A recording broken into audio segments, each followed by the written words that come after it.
आगामी जिल्हा परिषद पंचायत समिती निवडणुकांच्या पार्श्वभूमीवर मिरजेत आयोजित काँग्रेस कार्यकर्ता मेळाव्याप्रसंगी उपस्थित राहून आमदार डॉक्टर विश्वजित कदम यांनी कार्यकर्ते व पदाधिकाऱ्यांना मार्गदर्शन केले। सर्वसामान्य जनतेच्या हक्कासाठी आणि न्यायासाठी लढणारा पक्ष अशी काँग्रेसची ओळख आहे। गेल्या काही वर्षांपासून पक्ष आणि कार्यकर्तेही एका संघर्षातून जात आहेत, तरीही पक्षाला मरगळ आली। जिल्ह्यातील काँग्रेस कमकुवत झाली असे अजिबात झाले नाही। काँग्रेसच्या विचारांना साथ देणाऱ्या या कार्यकर्त्यांच्या जोरावरच पक्ष आजही मजबूत आहे। आगामी जिल्हा परिषद पंचायत समिती निवडणुकीतही पक्ष चांगली कामगिरी करेल। पक्षावर निष्ठा ठेवून असलेल्या कार्यकर्त्यांना आता बळ देणार आहे। लोकसभा निवडणुकीवेळी खासदार विशालदादांना देखील मिळालेल्या मताधिक्यातून जिल्ह्यात काँग्रेस वरचढ आहे हे स्पष्टपणे आहे।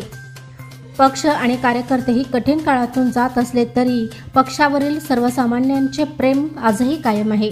तालुक्यातील अनेक जण सत्तेकडे गेले असले तरी जनता काँग्रेसबरोबर असल्याने या निवडणुकीतही चांगले यश मिळेल असेही यावेळी आमदार डॉक्टर विश्वजित कदम म्हणाले।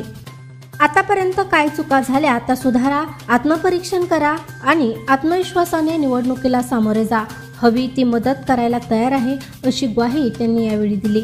या प्रसंगी खासदार विशाल पाटील, श्रीमती शैलजा भावे पाटील, डॉक्टर जितेश कदम, अण्णासाहेब कोरे, सुभाष खोत, प्राध्यापक सिकंदर जमादार, सदानंद कबाडगे यांच्यासह बहुसंख्य कार्यकर्ते व पदाधिकारी उपस्थित होते।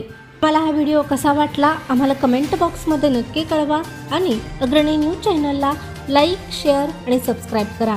प्रशांत कांबळे, अग्रणी न्यूज, विटा।